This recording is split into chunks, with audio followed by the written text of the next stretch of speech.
Você é uma pessoa que busca mais qualidade de vida e bem-estar?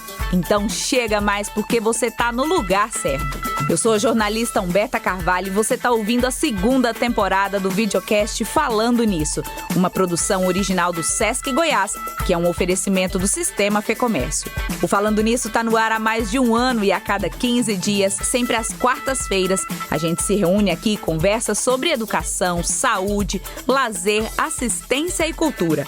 Os nossos convidados trazem sempre muitas informações, orientações e ideias para te ajudar a ter uma vida mais leve e com mais bem-estar. Bacana, né? Então, para começar, siga o nosso videocast e deixe a sua avaliação.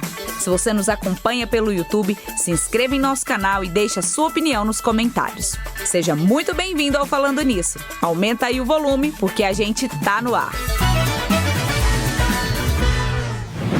Tudo que é bom dura o bastante para se tornar inesquecível. E esse ditado cai muito bem para o dia de hoje, porque você está acompanhando agora o último episódio do nosso podcast. Isso mesmo, foram quase 90 episódios, mais de 130 entrevistados, quase 4.000 horas de muito conteúdo, histórias e conhecimento. Durante quase 2 anos, nós conversamos sobre temas atuais e necessários para melhorar a saúde mental e o bem-estar de todos os nossos ouvintes. Sempre conhecendo pessoas e histórias incríveis que contribuíram muito para o grande sucesso dessas 2 temporadas. E para a gente fechar com chave de ouro, não seria diferente, né, gente? Hoje nós vamos conversar sobre um tema que pode ser algo muito tranquilo para algumas pessoas, mas para outras pode ser um bicho de 7 cabeças, o encerramento de ciclos. A nossa vida ela é marcada por abertura e encerramento de ciclos, desde o início. São os aniversários, a mudança de escola, de cidade, amigos, namorados e empregos. E embora eles sejam comuns, é impossível passar pelos ciclos de forma automática. E isso requer de nós algumas competências que a gente precisa buscar e desenvolver. E você, como você lida com o encerramento de ciclos na sua vida? Como você se comporta quando uma fase se encerra? Encara de forma tranquila, com gratidão e foco nas oportunidades que surgirão a partir dali? Ou se estressa e não consegue clarear os pensamentos para planejar os próximos passos? Se você é esse segundo tipo de pessoa, eu quero te contar que é possível sim encerrar ciclos de forma saudável.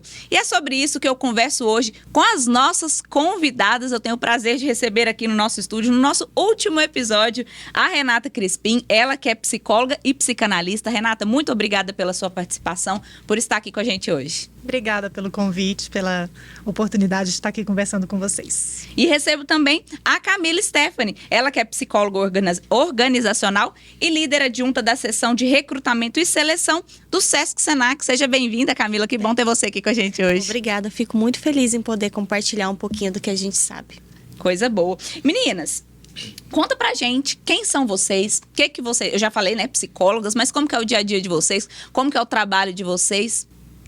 Bom, eu sou psicóloga e psicanalista, tenho uma atuação na clínica, né, onde eu atendo adultos e adolescentes e lido com esse tema com que a gente vai conversar hoje cotidianamente, né, porque acho que é talvez algo que esteja muito e talvez mais entranhado no nosso dia a dia, que é isso, né, de entrar, iniciar, encerrar ciclos.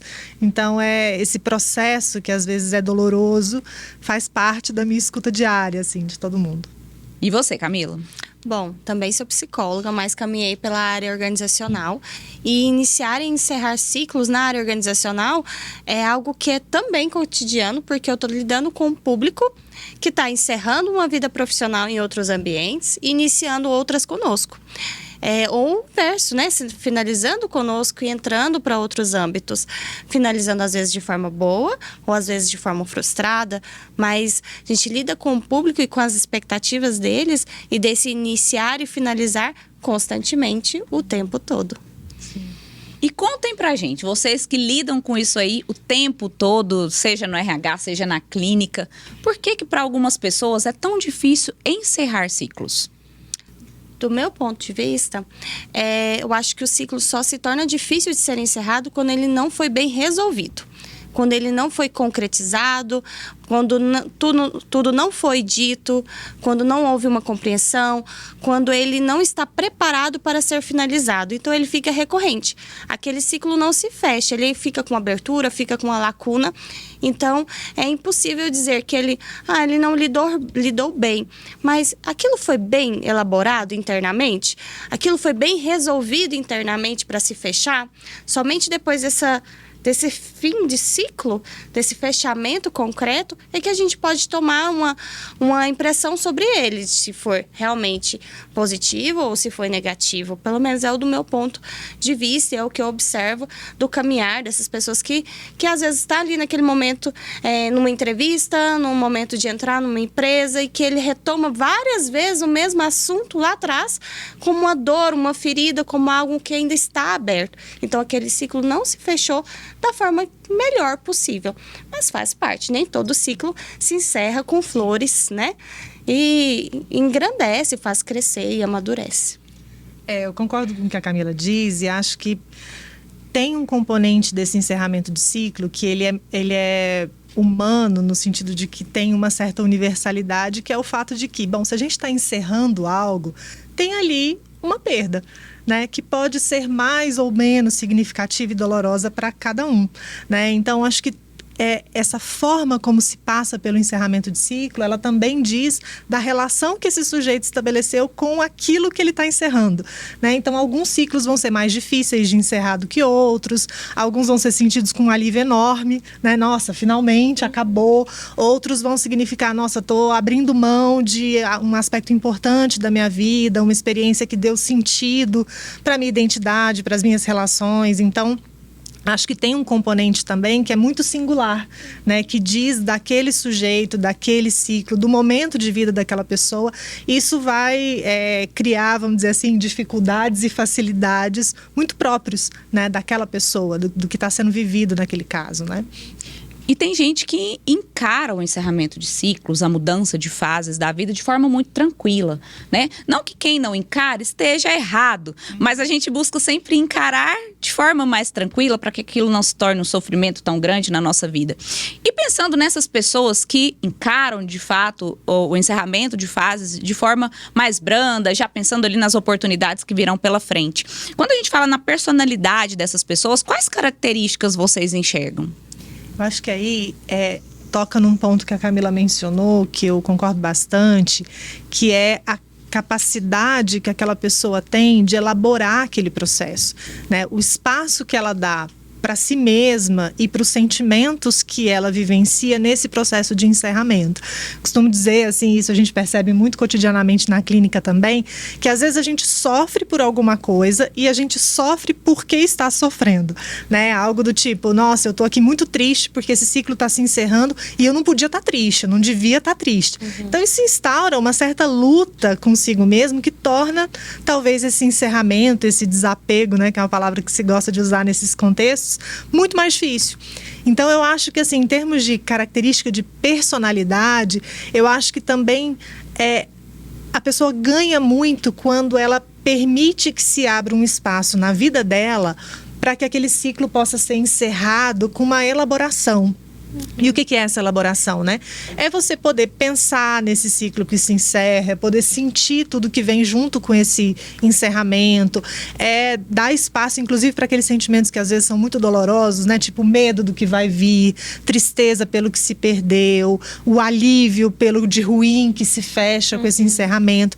Então, eu acho que isso pode tornar o processo não necessariamente mais fácil, mas é possível que o investimento exigido daquela pessoa se torne um tiquinho menor, né? Porque isso da gente sofrer e não se autorizar a sofrer e brigar com o sofrimento, isso nos demanda uma energia imensa e estende muito tempo, né, desse processo de encerramento de ciclos, né? Isso que você fala é muito legal. Eu me recordei de uma amiga minha que se tornou mãe recentemente e ela já nos últimos dias de gestação, ela virou pra mim e falou assim: nossa, eu tô louca pra passar essa fase logo pra eu poder sair de novo, ir pro bar, ir pra sair. Aí eu falei assim, olha, não queria ser eu, a pessoa Te dar essa a notícia. te dar essa notícia. Mas, como eu gosto muito de você, prepare-se para uma mudança, né? Não significa que você não vai sair mais, não vai mais para boate, não vai mais para o bar. Mas agora você vai perceber que você está encerrando uma fase, né? Você está encerrando um ciclo e está iniciando outro, e esse outro requer muitas coisas. Então, isso que você falou é bem interessante. Quer complementar, Camila? Não, eu concordo com tudo que foi dito. Eu acho que não é um traço de personalidade específico. É o momento em que aquela pessoa está vivenciando aquilo e como ela lida com aquilo de certa forma. Claro que cada um com a sua particularidade, singularidade, mas eu não acredito que seja um traço de personalidade específico, porque iniciar é sujeito a qualquer pessoa, é inerente à situação do humano, né, na expectativa de viver. São mais comportamentos em si, né? Sim. E acho que os recursos que a pessoa dispõe para poder vivenciar tudo isso. E recursos, eu falo assim, espaço para poder falar disso, tempo para poder sentir essas coisas. Então, concordo também com isso que a Camila diz. Não sei se são tanto traços, mas acho que mais recursos, né? E condições, que às vezes são condições de vida mesmo, né? E como o encerramento de ciclos, ele pode afetar tanto de forma positiva quanto de forma negativa a nossa saúde mental, nosso bem-estar? Eu acredito que atinge de forma positiva quando é possível compreender o que aconteceu, quando é possível elaborar, quando é possível colocar para fora tudo o que você sentiu naquele momento, quando aquilo consegue te dar um espaço para planejar novos passos, entender o todo, porque na maioria das vezes quando o ciclo ele se fecha, o sofrimento vem, ele é negativo quando se afunda unicamente no nosso sentimento, quando não se dá o espaço para entender o todo, para entender o que veio, quais foram as circunstâncias que vieram a chegar ao fim daquele ciclo. Então, para mim, a forma positiva de sair de um ciclo é entendendo que foi sofrido, ou que foi bacana, ou que foi difícil, e dando espaço para novas metas, novos planejamentos, finalizar bem e iniciar bem, porque não tem como ser para sempre, não é imutável, é um ciclo, né? Começa, tem um meio e precisa ter um final. Então é negativo quando se afunda unicamente nele, quando não se dá a oportunidade nem de pensar nas outras possibilidades. Quando você se concentra unicamente no seu sofrimento e não se permite olhar o todo e o que te levou até aquilo. Então, ter esse equilíbrio entre o que eu sinto e o que aconteceu de fato, entre expectativa e realidade, dá uma possibilidade de trazer uma finalização de ciclo mais saudável, do meu ponto de vista. Eu acho que é importante pensar também, né, que isso que a gente está chamando de ciclos, dizem de investimentos que a pessoa está fazendo na vida, né? Então é um trabalho, você dedica tempo, você dedica esforço, seu conhecimento, seus afetos, a mesma coisa com relacionamentos afetivos ou de toda a ordem. Então, isso que a gente chama de ciclo, na verdade, é a vida da pessoa, né? A vida acontecendo, isso, e aquilo no qual a pessoa está investida. Então, sair e entrar em um ciclo também significa uma certa liberação disso que a gente tem para investir, né? Então, encerrar um ciclo também me permite fazer outro investimento. Então, vou sair daqui, desse trabalho, isso vai me permitir buscar algo mais interessante para mim. Vou encerrar um relacionamento porque ele tem problemas, não está mais alinhado com aquilo que eu desejo para mim. Isso me libera para buscar outras coisas na vida, no mundo, né? E da mesma forma, assim, entrar num ciclo significa que você está se conectando um tiquinho mais, né, com o seu desejo, com aquilo que você quer construir para você mesmo. Então, acho que isso de encerrar e iniciar ciclos é importante para a nossa vida, porque é o que vai permitir que a gente faça escolhas que nos ajudam a construir a vida que nos interessa viver, né?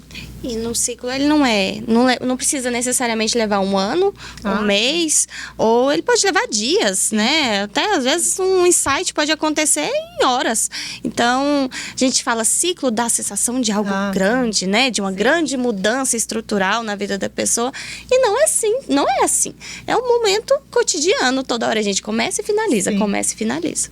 Eu lembro sempre esses memes que circulam muito na internet, né? Do tipo, na segunda-feira eu combinei com um amigo que ia sair no final de semana. Chegou aquele final de semana, eu falei, não é bem isso que eu tô querendo fazer. Precisa ter um encerramento e um reinvestimento do seu tempo numa outra coisa. Precisa passar por olha, não vai rolar, né? Tem que ter um fechamento ali para abrir espaço para uma outra coisa, né? Tá certo. E é possível a gente se planejar para um encerramento de ciclo saudável? E como que a gente poderia fazer isso? Eu acho que o planejar, a mim, parece dizer mais de um processo de contato da pessoa com ela mesma e com a realidade na qual ela está inserida, onde esse ciclo acontece, para que haja a possibilidade de de novo, né, fazer escolhas, né? Então, acho que esse planejar talvez diga deixa eu me consultar e ver como é que eu estou me sentindo aqui nesse lugar, nessa situação, nesse relacionamento. Faz sentido para mim? Tá me ajudando a caminhar mais em direção à vida que eu quero viver ou não? Ou, nossa, isso aqui é muito o que eu queria, mas a realidade está muito difícil, está me exigindo mais do que eu consigo oferecer. E aí acho que dá para ir pensando em estratégias para se desligar daquilo, ou fazer mudanças nas suas próprias expectativas, ou mudanças no mundo. Então, olha, não está bem aquilo que eu queria, mas antes de encerrar, vou tentar fazer tal coisa para ver se a situação modifica melhor. Acho que nesse sentido é possível pensar em termos de um certo planejamento, mas acho que mais pensando nessa consulta cotidiana, íntima que a gente faz, né, da gente mesmo, esse olhar atento que é preciso destinar para aquilo que a gente está vivendo, para saber como que aquilo nos toca e o quanto aquilo faz sentido ou não, até para se pensar em possibilidades. Ok, não está legal, mas o que é possível fazer a partir daqui, né? Quando a gente fala em carreira, isso é possível, não é? Sim. Eu acho que tem algumas estratégias, sim. Eu acho que essa reflexão interna e honesta consigo mesmo é muito importante. Eu acho que ele é o ponto de partida. E a partir do momento que se tem, dentro da área profissional, um leque de caminhos, de empresas, de desejos, eu acho que é muito importante se autoanalisar, se conhecer. Eu acho que é a principal estratégia para que você tenha um bom planejamento para uma mudança mais brusca. Então, entender o que você gosta, o que você almeja, as suas metas, fazer essa autorreflexão, se autoconhecer. E também uma estratégia bacana é colocar no papel, é colocar os pontos positivos e os pontos negativos de uma forma visual e tentar encontrar o melhor equilíbrio entre eles. Se você vai tomar uma atitude, ele vai ter tanto o positivo e o negativo. Quanto daquilo ainda é positivo para você? É interessante permanecer onde eu estou? É interessante, caminhar para outro lado? Hoje os pontos negativos são maiores do que os positivos? Isso tudo auxilia muito na tomada de consciência e a partir daí tomar uma decisão de uma forma muito mais consciente e muito mais certeira. Porque lá na frente, quando você estiver tomando uma nova atitude, aquilo não te causar sofrimento, não te causar a sensação de por que eu fiz aquilo, de sentir que eu fracassei. Então, ter consciência, conseguir identificar os fatos, identificar o que é positivo, o que eu vou perder e o que eu vou ganhar, auxilia muito nesse estar consciente do que eu preciso agora para a minha vida e do que eu almejo para o futuro. Então, na vida profissional, sim, eu acho que se a pessoa quer fazer uma mudança profissional, ela tem que sim ser uma autorreflexão, ela precisa sim se conhecer, saber até o seu limite, aonde vai, as suas expectativas, e é muito importante pensar de forma prática no que se ganha, no que se perde, e isso auxilia muito numa tomada de decisão, principalmente na vida profissional, que é um pouco mais concreto, né? Mas o ser humano é assim, ele é cheio de nuances. Às vezes vai dar super certo, às vezes não vai dar e tá tudo bem. A gente elabora e trabalha com aquilo sempre que for possível. Sim. Falando nisso, você sabia que todos os trabalhadores do comércio com carteira assinada e seus dependentes têm direito a credencial SESC gratuitamente? Isso mesmo. Se você é empregado, aposentado, estagiário e aprendiz de empresa ou entidade que se enquadra na categoria Comércio de Bens, Serviços e Turismo, você pode solicitar a sua e de seus dependentes. O credenciamento é gratuito e garante o acesso à educação básica, aos hotéis SESC, a passeios e excursões, aos serviços de oftalmologia, odontologia, nutrição, academia, eventos esportivos, atividades recreativas, programações culturais e tantos outros serviços que o SESC oferece. Solicite ou renove a sua credencial no site sescgo.com.br. Você também pode baixar o aplicativo Sesc Goiás e ter acesso à credencial digital e aos serviços do Sesc Goiás na palma da mão. Vamos ouvir agora a pergunta do nosso ouvinte. Olá, meu nome é Ana Carolina, sou apoio da supervisão educacional e eu gostaria de saber como me preparar para ciclos que se encerram de forma repentina. E aí, hein? Pergunta boa essa da Ana Carolina, hein? Acho que tem um componente que a própria pergunta dela já toca, que é repentino. Então, se é repentino, tem um choque ali, né, com a realidade, com aquilo que acontece e que pode ser mais ou menos desestruturante daquele sujeito. E eu estou colocando mais ou menos para que a gente também não tenha expectativas, acho que ideais muito exigentes de nós mesmos, né? De que vai acontecer algum encerramento muito repentino, uma coisa muito bruta, e a gente não vai sentir nada. Porque acho que o fato de ser repentino já diz, olha, vai tocar esse sujeito, vai pegá-lo desprevenido, num certo sentido, né? O luto é isso, né? O luto é isso. Todo momento, né? Isso. E acho uma expectativa talvez irrealista a gente imaginar que, olha, vai acontecer isso e eu não vou sentir nada ou vai ficar absolutamente tudo bem, né? Então, acho que um ponto talvez seja esse, né? Até pra gente não entrar numa luta com a gente mesmo, com aquilo que a gente sente diante de uma situação que pode ser difícil mesmo, né? E que muitas vezes é. Colocado isso, acho que talvez a gente pensar no fato de que os ciclos, como a Camila disse anteriormente, né, eles têm uma característica que é a transitoriedade, talvez já nos ajude bastante, né? A gente saber que é parte inerente da vida, de tudo aquilo com que a gente se envolve, o fato de que vai ter um início, vai ter um meio e vai ter uma finalização. E que essa finalização, às vezes, vai acontecer à revelia dos nossos desejos e expectativas. Talvez essa seja a preparação possível, sabe, assim, no meu ponto de vista. Se permitir sentir, né? Sim. Porque vai pegar de surpresa, mas se permita sentir, se permita entender até que ponto aquilo te doeu e entender mesmo, se autoavaliar, falar, poxa, por que tá doendo tanto, né? Por que eu tô me amarrando tanto a esse fato, a esse acontecimento? Essas mudanças repentinas, qual foi a palavra que ela usou? Repentina mesmo. É muito comum na vida profissional. Uma demissão, um pedido de desligamento, algo do tipo, ou o fim de um relacionamento. Ninguém está preparado para isso e ninguém espera para que aquilo aconteça. Mas se permita sentir, mas também se permita avaliar o que eu estou sentindo, por que eu estou sentindo daquela forma. E até que ponto aquilo está mexendo comigo. Porque até um certo nível, ele é bacana, ele é saudável e ele vai te dar possibilidade de maiores entendimentos.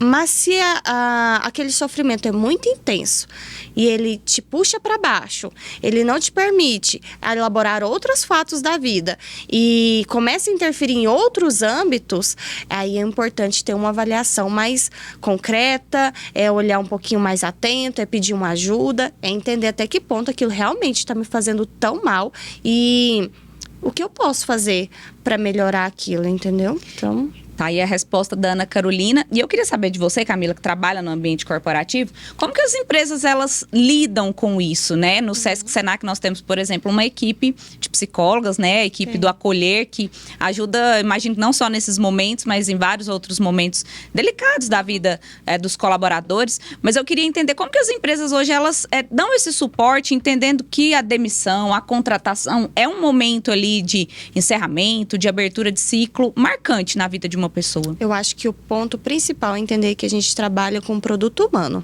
Não é algo que se compra no mercado. Ele vai ter nuances, ele vai ter pontos positivos e negativos todos os dias. E que ele nunca vai ser somente um profissional. Ele vai vir com uma carga emocional, ele vai vir com uma estrutura familiar, com um histórico, que vai permitir me dizer se ele vai conseguir passar bem por esse fim de ciclo ou não. Mas também não cabe à empresa a olhar somente para o lado humano. Tem a área do negócio, tem a área prática da situação. Em tentar encontrar uma forma humanizada de falar, de comunicar, de trazer aquela necessidade naquele momento à mesa, tratar de uma forma profissional, sim, mas também com um olhar humano e principalmente possibilitar a escuta. Hoje o acolher, ele faz esse movimento de escuta, ele oferece um apoio para que aquele profissional consiga lidar com as demandas da vida pessoal que estão interferindo na vida profissional. Então, o caminho que eu encontro hoje para as empresas não é deixar de tomar uma atitude necessária, mas é sim parar, escutar e falar de uma forma sincera e humanizada, trazendo à mesa as reais necessidades e as expectativas. E é ali naquela conversa alinhar o que é possível e o que não é. Se não for possível, aquele ciclo se encerra para que ele inicie outro. E de forma prática, como que a gente pode fazer para lidar com esse sentimento de tristeza, né, de luto que a gente falou, né, de que quando se encerra um ciclo, a gente vive ali, de certa forma, um luto, o estresse, a ansiedade, de forma prática, como que os nossos ouvintes que estão nos ouvindo, nos assistindo, podem lidar com todas essas emoções? Eu acho que algo sempre muito valioso e que nos ajuda a fazer esses atravessamentos é, como a Camila disse também, né? Olhar para isso e se perguntar um tanto de o que esse afeto está me dizendo? O que essa tristeza está me dizendo? O que esse medo está me dizendo? Essa ansiedade? Que a gente, na psicologia, na psicanálise, vai dizer, bom, escute, né? Escute essa dor, escute essa ansiedade, porque ela vai revelar muita coisa importante desse sujeito e do que ele está vivendo. E por mais que talvez não pareça algo assim prático no sentido de vou fazer isso e vou parar de sentir aquilo, mas é o que nos permite atravessar, né? Uma vez eu ouvi uma afirmação de uma colega que eu acho muito interessante, que ela diz, a gente só sai de onde a gente entrou. Então, para sair da ansiedade, a gente precisa se permitir e suportar entrar em contato com ela. E esse entrar em contato com a ansiedade bom, estou sentindo isso aqui, o que isso está me dizendo? Por que será que eu estou sentindo isso? Né? Por que será que está tão difícil me desprender disso que se encerrou? Né? Será que diz de algo meu que não ficou resolvido lá? Será que diz de algo daquele lugar, daquela relação que eu ainda espero? Será que isso sinaliza um desejo que eu ainda tenho para o meu futuro? Esses processos, né, de escuta, de pergunta, de fala, vai nos ajudando a atravessar esses sentimentos que são difíceis para que eles possam, de uma certa forma, também chegar a um fim, né? Então, como é que a gente para de sentir ansiedade? A gente ouve essa ansiedade, dá um certo espaço para ela, cuida dela. É claro que em casos mais agudos vai ser necessário fazer intervenções no sentido de garantir um mínimo bem-estar para aquela pessoa, físico inclusive, né? Mas a gente está falando ali de deixar que a coisa exista para que ela possa ser cuidada e para que ela revele algo daquela pessoa que possa, inclusive, significar continuidade da vida, né? Medo e ansiedade estão totalmente ligados à mudança. Sim. Não tem como mudar e não sentir medo. É o famoso sair da zona de conforto. Não tem como mudar, trocar, fazer algo diferente e não sentir medo, não sentir ansiedade, aquela palpitação, aquele frio na barriga. Se você não sentir, é que realmente aquilo já estava muito mais concretizado do que você imaginava. Então, faz parte. Essas duas emoções são oriundas dessa mudança, desse movimento, enfim. É bem isso que a Renata disse mesmo. Falando nisso, me conta uma coisa. Você já acessou a página do Sesc Goiás no Instagram? Recentemente alcançamos os 130 mil seguidores. E pode até parecer só um número, viu? Mas para nós significa 130 mil vidas impactadas pelos serviços e conteúdos do Sesc. Assim que terminar esse episódio, dá um pulinho lá na página e confere tudo que a nossa equipe prepara diariamente para você com muito carinho. Lá tem a programação de todas as nossas ações, além de conteúdos informativos e curiosidades para você aprender muitas coisas novas e diferentes. Então já sabe, né? Acesse @SescGO no Instagram. E se você ainda não segue a nossa página, aproveita para seguir e ativar as notificações também. Vamos agora ouvir a pergunta do nosso ouvinte. Oi, meu nome é Duana, sou apoio da gerência. A minha dúvida é como eu sei que chegou a hora de encerrar um ciclo? Profunda essa pergunta, hein? Não, eu acho que não tem fórmula. Acho que tem que vivenciar ali mesmo. Sentir que quando já não faz mais sentido, quando aquilo já não te traz algo positivo, quando aquele ciclo, ele tá se repetindo diversas vezes e as consequências são sempre muito negativas. Que por mais que você anseie por uma mudança, aquilo continua se repetindo. E eu acredito numa frase que eu ouvi um tempo atrás, que não adianta esperar uma mudança de comportamento fazendo todos os dias as mesmas atitudes. Então, não tem como esperar que aquilo chegue ao fim ou que aquilo melhore fazendo todos os dias do mesmo jeito. Você quer tomar um café doce, mas todo dia você faz ele amargo, aquele resultado não vai mudar. Então, tem um entendimento sobre o momento em que você está vivendo. E se a cada dia que passa as consequências sempre são negativas, aquilo sempre te desagrada, te deixa angustiada, te deixa com medo do novo, te deixa se sentindo mal consigo mesma, é o momento de fazer aquela reflexão que a Renata disse há tão pouco tempo e verificar, realmente, isso está me fazendo bem? Isso é positivo? Isso é saudável? Então, hoje, eu acho que o caminho para se entender um ciclo é se autoconhecer, é saber do que você está sentindo, é ser verdadeiro consigo mesmo e ter coragem para assumir o que está sentindo e tomar algumas decisões, e enfim, e assim por diante. Não tem fórmula mágica, infelizmente, não tem um manual. Se tivesse, era bom, né? Pra gente poder ler, entender e falar, esse é o caminho que eu vou seguir. Mas há, sim, uma possibilidade de ser verdadeiro consigo mesmo. E, Renata, quando a gente fala em fins de ciclo, talvez as pessoas possam relacionar o fracasso, né? Não, tá dando errado, o relacionamento tá ruim, o emprego tá ruim, então eu tenho que encerrar isso aqui e partir pro próximo. Mas nem sempre o encerramento de um ciclo está relacionado a fracasso, né? Às vezes você pode estar ali no auge da sua carreira, ou você pode estar muito bem. Tempos atrás até saiu a notícia de que anos depois o Kaká e a esposa começaram a comentar por que eles se separaram, né? O Kaká e a Carol Celico. E eles falam que o relacionamento estava bem, estava ótimo, mas não evoluía, não passava daquilo. Então, o que para eles também parecia bom, mas eles sentiam que estava faltando alguma coisa. Ela até fala assim que ele era perfeito demais. Eu falei, oh meu Deus, como não, né? Mas, enfim, eu lembrei desse exemplo, mas eu queria entender isso de você. É real que às vezes a gente não é um fracasso. Encerrar um ciclo não é um fracasso. Às vezes você está ali no auge de um momento da sua vida, mas você decide que você, para você lhe deu, que você quer partir para a próxima. Como que é isso? Como que você percebe isso nos seus clientes, por exemplo? Eu acho que talvez a palavra-chave em casos como esse seja desejo. Às vezes está tudo bem, mas eu desejo mais, né? Porque isso também é muito próprio dos nossos movimentos internos e externos na vida, né? Assim, a gente não para de desejar só porque encontrou algo que nos satisfaz em N coisas, porque existem várias outras que continuam ali nos cutucando. Nossa, mas e aquilo, né? E você tá numa situação bastante confortável, bastante prazerosa aqui, mas nossa, acho que eu gostaria de experimentar uma outra, né? E numa situação como essa, claro que envolve um atravessamento, ou muitas vezes um dilema, um certo impasse aí, mas também é preciso escutar esse desejo, né? Porque às vezes são coisas das quais a gente não pode abrir mão, né? Eu quero tanto vivenciar essa experiência, e isso que eu vivo hoje, mesmo sendo muito positivo, me impede de viver isso que me parece inegociável, que é absolutamente fundamental para que eu sinta satisfação com a minha vida, comigo mesmo, com aquilo que eu fiz da minha carreira, né? Enfim, da minha vida pessoal. Então, preciso encerrar esse ciclo que tá ok, tá gostoso, tá bom, é importante para mim, mas há um algo a mais que eu preciso buscar, né? Até para verificar se é aquilo mesmo que eu tô desejando, que eu tô idealizando. Então, acho que, de fato, nem sempre vai ser um sinal de fracasso ou de que as coisas deram errado.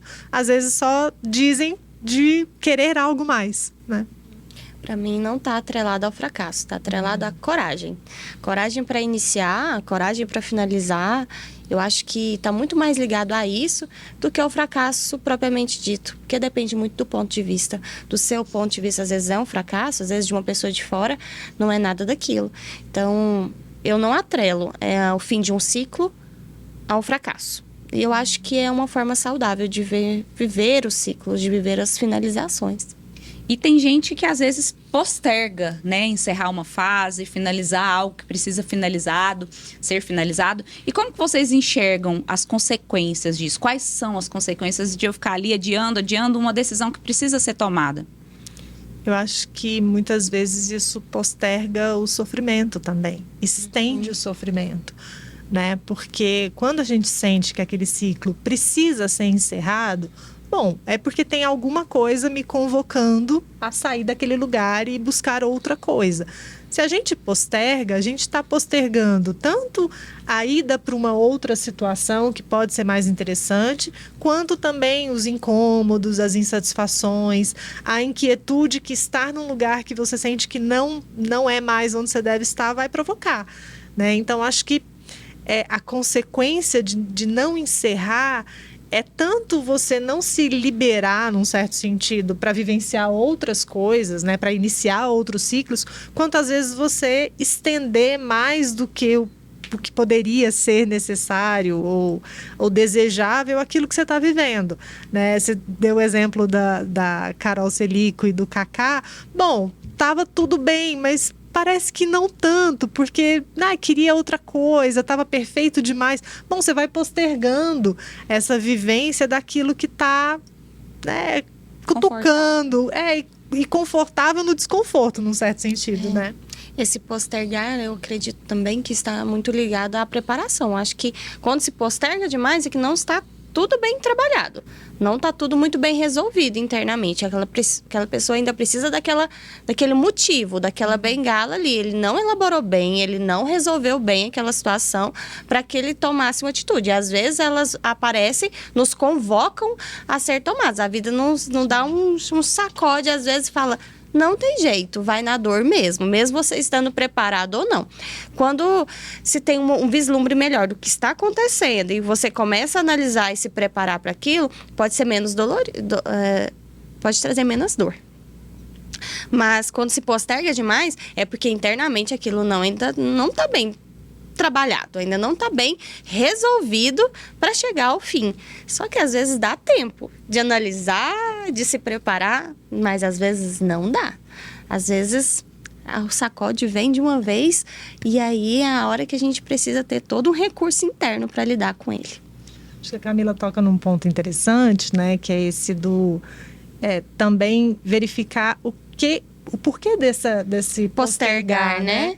O que me amarra aquele movimento, aquele ciclo que às vezes é tão danoso, tão ruim, e que eu ainda preciso dele. Por que eu preciso daquela bengala invisível para seguir os âmbitos da vida, para eu seguir sendo uma boa profissional? Ainda preciso viver aquele ciclo dentro de casa que às vezes é tão pesado, tão árduo, mas é aquela pessoa que é a minha âncora às vezes, mas até que ponto ela está sendo boa o suficiente para ser a minha âncora naquele momento?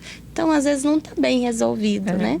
Acho que, às vezes, esse ficar num lugar que se sabe que não é o lugar onde se quer estar, bom, também tem uma razão, né? Porque a gente não se mantém em situações de sofrimento sem um ganho secundário. Sem um ganho secundário, sem uma razão, né? E aí, talvez o estar ali, postergar, também seja algo que impõe uma necessidade de escuta, né? E de fazer essa pergunta: por que será que eu não estou conseguindo sair daqui? Né? O que tem aqui que me mantém ainda, né? Indo para o nosso final já, em que casos as pessoas devem buscar ajuda? Quando o ciclo posterga demais. Quando se percebe que aquele movimento ele está sendo prejudicial à sua vida em vários âmbitos.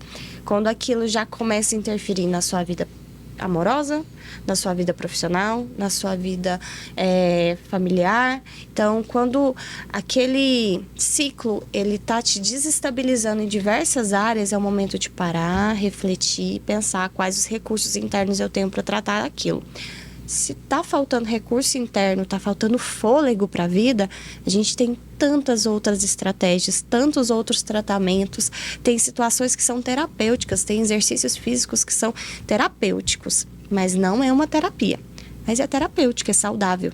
Então, existem tantas outras estratégias para se entender, para se entender internamente, pedir ajuda, né? A terapia eu acho que é uma ótima ferramenta, um excelente instrumento para se autoconhecer, para caminhar, né, durante a vida, pelo menos eu acredito que seja por aí. Eu acho que um indicativo importante de que talvez seja necessário pedir ajuda é, de fato, o sofrimento, né? O quanto aquilo está provocando sofrimento no sujeito, acho que já é um sinalizador importante, mas puxando um pouquinho do que a gente disse num determinado momento, pensando em termos de recurso, né? A ajuda profissional, seja numa análise, numa terapia ou qualquer outro recurso que se encontre, é também construir o recurso para poder falar disso, olhar para isso, sentir. Porque encerrar um ciclo, atravessar os sentimentos que tudo isso provoca, é um trabalho. Né? Exige um trabalho interno bem significativo. E às vezes a gente precisa ter o espaço e o lugar para poder fazer isso. O espaço e o lugar, o espaço e o tempo para fazer isso. Então, às vezes, buscar essa ajuda é também organizar a vida para dar condições para que tudo isso possa ser vivenciado, falado, olhado, sentido, acolhido, tratado, né? Então, essa ajuda, acho que é uma ajuda também para a travessia. Olha, vou passar por alguma coisa aqui, preciso passar por alguma coisa difícil, e é difícil passar sozinho. Então, a ajuda está lá para isso também, né? Para ser essa companhia acolhedora, cuidadora nesses momentos. É isso. Meninas, pra gente finalizar, eu quero fazer um bate-bola com vocês. Eu vou falar uma frase aqui e eu quero que vocês completem pra mim, tá bom? Tá bom. Então vamos lá. A vida é feita de ciclos, por isso... Por isso ela pode ser tão interessante, tão rica, nos satisfazer tanto e nos permite também... Por isso ela pode ser também fruto de uma invenção muito singular de todos nós. Camila, a vida é feita de ciclos, por isso... Por isso aproveite todos os momentos, porque eles vão ter o início, o meio e vão chegar ao fim. Meninas, muito obrigada pela participação de vocês aqui hoje, por disporem do tempo de vocês, do conhecimento aqui para o nosso público. Tenho certeza de que quem ouviu, aprendeu e saiu com uma grande bagagem aqui do nosso episódio. Renata, muito obrigada pela sua participação. Se alguém quiser te conhecer mais, conhecer o seu trabalho, como que te encontra? Bom, primeiro, obrigada mais uma vez pelo convite. Foi uma alegria estar aqui com vocês falando sobre isso. E, bom, eu tenho um perfil no Instagram onde eu compartilho algumas reflexões sobre o meu trabalho. É o meu nome, Renata Crispim Andrada, e vai ser um prazer continuar essa conversa por lá. Camila, obrigada pela sua participação. Agradeço. Bom, comigo pode me encontrar através do e-mail mesmo, que é onde a gente caminha mais pela área organizacional, com consultoria, com acompanhamento, com a área profissional. Não estou tanto na clínica, hoje meu foco é mais no organizacional. E pode me encontrar através do meu e-mail, camila.psi@gmail.com. É isso. Muito obrigada pela participação de vocês. Obrigada. E aí, fez sentido pra você? Gostou? Eu gostei muito, tenho certeza de que você também. Ó, o nosso podcast tá acabando, mas os nossos quase 90 episódios continuarão sempre disponíveis para você no Spotify e também nas demais plataformas de streaming. Se você preferir, pode acompanhar também pelo canal do Sesc no YouTube, tá bom? E eu quero aproveitar a oportunidade para agradecer toda essa equipe que trabalha aqui na técnica para colocar esse programa no ar. Muito obrigada pela parceria de vocês. Eu agradeço também de todo coração a equipe de comunicação do Sesc Senac Goiás e a cada um dos meus colegas tão incríveis e competentes que me apoiaram e torceram por mim. Muito obrigada. E eu agradeço, vou chorar, né, gente? Já não basta ter chorado aqui 2 anos seguidos. E eu agradeço principalmente ao Sesc Goiás, nas pessoas do presidente da FEComércio, Marcelo Baiocchi, do diretor do Sesc, o Leopoldo Veiga Jardim, e também do meu querido gerente de comunicação, Pedro Castro, pela oportunidade de ter estado à frente desse projeto tão lindo, com o qual eu aprendi muito em cada episódio. Muito obrigada. E muito obrigada a você que nos acompanha nesses quase 2 anos. Sua audiência e participação foi muito importante para nós. Continue a interagir com a gente no nosso Instagram, no @SescGO. Foi uma honra estar aqui com vocês e eu deixo aqui toda a minha gratidão. A gente se vê numa próxima oportunidade. Até lá.